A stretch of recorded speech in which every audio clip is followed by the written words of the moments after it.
നമസ്കാരം, ഇൻസൈഡിലേക്ക് സ്വാഗതം.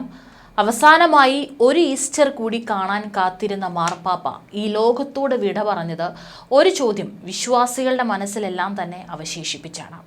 ഒരു വ്യക്തിയുടെ മനോധൈര്യത്തിനെ, അയാളുടെ മരണത്തെ ഏതാനും ദിവസങ്ങൾ അല്ലെങ്കിൽ മണിക്കൂറുകൾ തടഞ്ഞു നിർത്താനാകുമോ എന്നുള്ള ചോദ്യമാണ് ഇപ്പോൾ വിശ്വാസി സമൂഹം മുഴുവൻ ചോദിക്കുന്നത്. മനുഷ്യർക്ക് അവർ മരിക്കുന്ന സമയം സ്വയം നിശ്ചയിക്കാനാകുമോ? ഇങ്ങനെയും നിരവധി ചോദ്യങ്ങൾ സമൂഹ മാധ്യമങ്ങളിൽ ഇപ്പോൾ ഉയരുകയാണ്.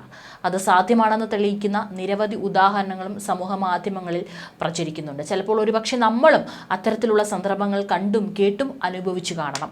ഗുരുതര രോഗവുമായി മരണം കാത്തുകിടക്കുന്ന ചിലപ്പോൾ വീട്ടിലെ പ്രായമായവർ തൻ്റെ ആദ്യ പേരക്കിടാവിനെ കണ്ടതിന് പിറ്റേന്ന് മാത്രം മരിച്ച സംഭവം, അതുപോലെ മകളെ കാണുവരെ മരണം തടഞ്ഞു നിർത്തിയ പിതാവിൻ്റെ ജീവിതമൊക്കെ ഉദാഹരണങ്ങളിൽ പെടുന്നതാണ്.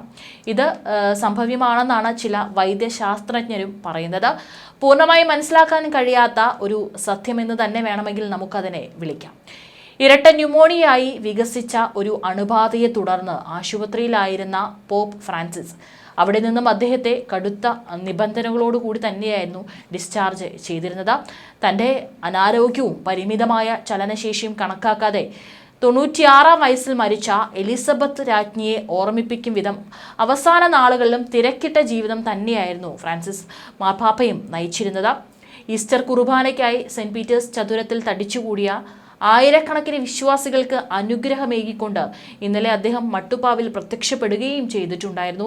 അതൊക്കെ തന്നെ ഇപ്പോൾ വിശ്വാസികൾക്ക് വളരെ അദ്ദേഹത്തിൻ്റെ ഈയൊരു അവസാന നിമിഷം, അപ്പോൾ അദ്ദേഹം അവരുടെ മുൻപിൽ പ്രത്യക്ഷപ്പെട്ടപ്പോൾ പോലും യാതൊരു ക്ഷീണമൊന്നും തന്നെ അദ്ദേഹത്തിൻ്റെ മുഖത്ത് അവർക്ക് കാണാനായിട്ട് സാധിച്ചിരുന്നില്ല. അതേ ചൈതന്യത്തോടു കൂടി തന്നെയാണ് തൻ്റെ വിശ്വാസികളെ അദ്ദേഹം അനുഗ്രഹിച്ചതും. അതിനു മുൻപ് പെസഹ വ്യാഴാഴ്ച നാൾ അദ്ദേഹം റോമിലെ റെജിന സെൽ ജയിലിലെത്തി തടവ് പുള്ളികളെ കാണുകയും ചെയ്തിരുന്നു. ആരോഗ്യ പ്രശ്നങ്ങളാൽ കാൽ കഴുകാൻ കഴിഞ്ഞിരുന്നില്ലെങ്കിലും അവരുമായി കൂടുതൽ അടുക്കണമെന്നാണ് ആഗ്രഹമെന്നും മാർപ്പാപ്പ തടവ് പുള്ളികളോട് പറഞ്ഞിരുന്നു. ഇപ്പോൾ മാർപ്പാപ്പയുടെ മരണവാർത്ത അറിഞ്ഞതിന് ശേഷം ആയിരങ്ങളാണ് മാർപ്പാപ്പ തൻ്റെ മരണത്തിനായി തിരഞ്ഞെടുത്ത പുണ്യസമയത്തെക്കുറിച്ച് ഇപ്പോൾ എക്സിൽ അതുപോലെ തന്നെ മറ്റുള്ള സോഷ്യൽ മീഡിയ പേജുകളിലെല്ലാം തന്നെ കുറിച്ചിരിക്കുന്നത്. എത്ര ഗുരുതര രോഗമാണെങ്കിലും ചില അർത്ഥവത്തായ നിമിഷങ്ങൾക്കായി കാക്കും, മരണം വരിക്കാൻ എന്ന് മറ്റു ചിലർ എഴുതുന്നു. ചില ആഗ്രഹങ്ങൾ സാധിക്കുന്നത് വരെ മരണം സംഭവിക്കില്ലെന്നും പോപ്പിന്റെ ആഗ്രഹം 2025-ലെ ഈസ്റ്റർ ആയിരുന്നു എന്നും ചിലർ എഴുതുന്നുണ്ട്. അത് സത്യമാകുന്ന തരത്തിൽ തന്നെയാണ് അദ്ദേഹത്തിന്റെ ഈ ഒരു നിമിഷം കടന്നു പോയിരിക്കുന്നത് എന്ന് തന്നെ നമുക്ക് ഉറപ്പിച്ചു പറയാം. എളിമയുള്ള ശൈലിയും ദരിദ്രരോടുള്ള കരുതലും ജീവിത പ്രമാണമാക്കി ലോകത്തെ ആകർഷിച്ച വ്യക്തിത്വമായിരുന്നു ഫ്രാൻസിസ് മാർപ്പാപ്പ.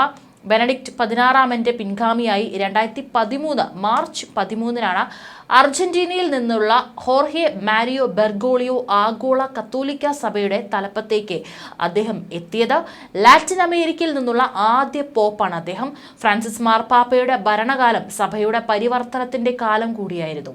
എന്നാൽ അതിന് വളരെ മുമ്പ് തന്നെ വിശ്വാസ വഴിയിലേക്കുള്ള അദ്ദേഹത്തിൻ്റെ യാത്ര തുടങ്ങിയത് തികച്ചും വ്യക്തിപരമായ ഒന്നിൽ നിന്നായിരുന്നു. തീർച്ചയായിട്ടും പലർക്കും പല കാരണങ്ങളായിരിക്കാം ഇത്തരത്തിലേക്ക് ഒരു വിശ്വാസ വഴിയിലേക്ക് വന്നെത്താനുള്ള ഒരു കാരണമായിട്ട് പലപ്പോഴും പറഞ്ഞിട്ടുണ്ട്.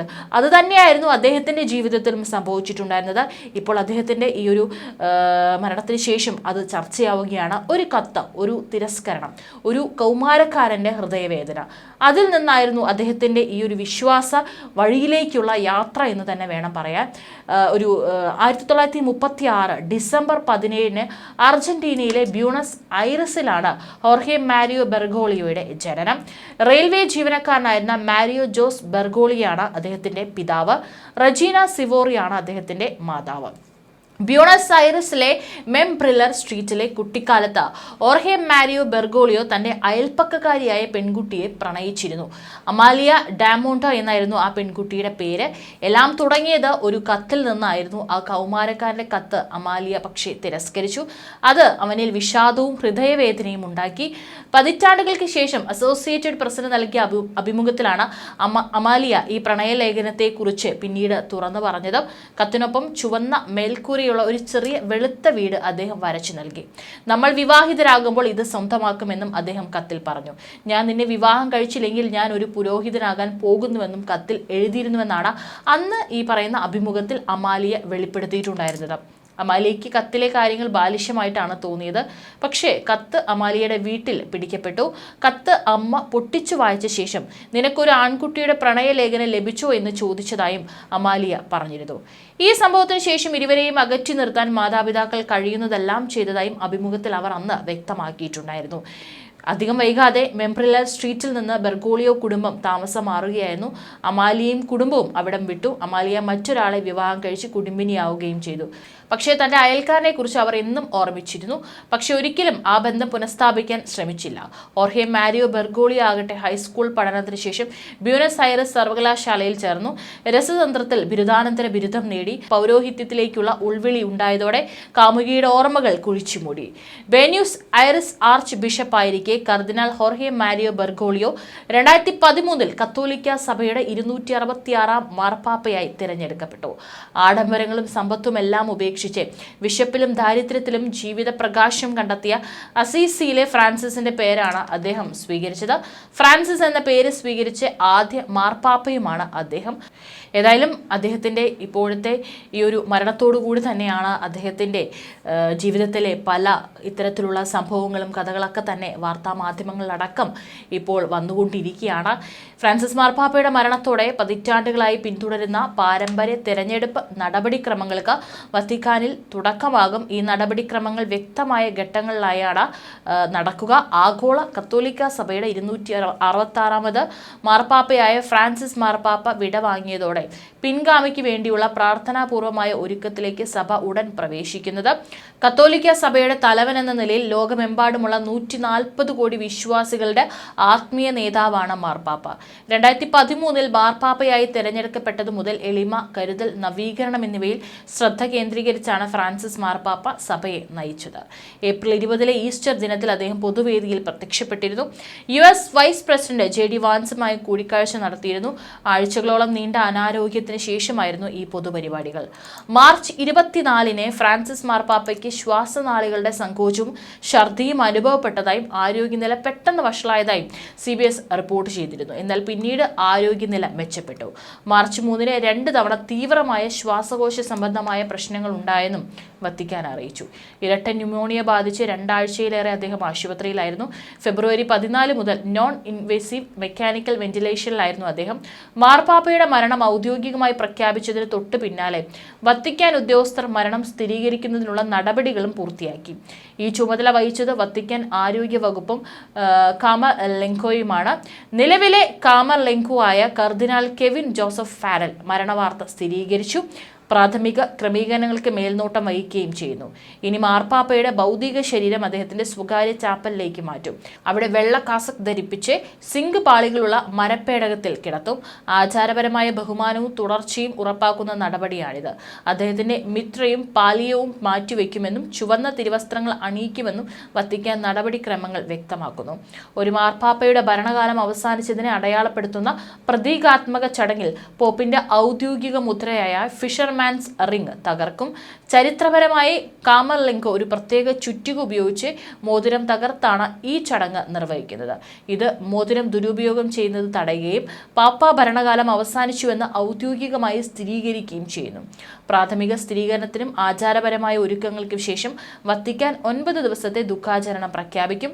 ഇതിനിടയിൽ ഇറ്റലി ദേശീയ ദുഃഖാചരണ ദിനം പ്രഖ്യാപിച്ചേക്കാം.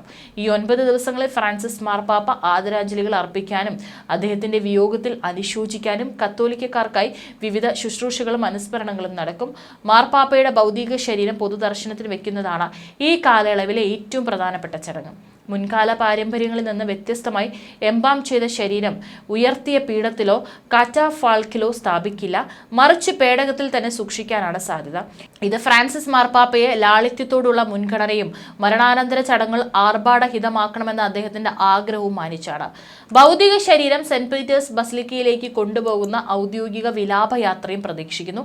അവിടെ ആയിരക്കണക്കിന് വിശ്വാസികളും ഉദ്യോഗസ്ഥരും രാജ്യാന്തര നിരീക്ഷകരും അന്തിമോപചാരം അർപ്പിക്കാനെത്തും.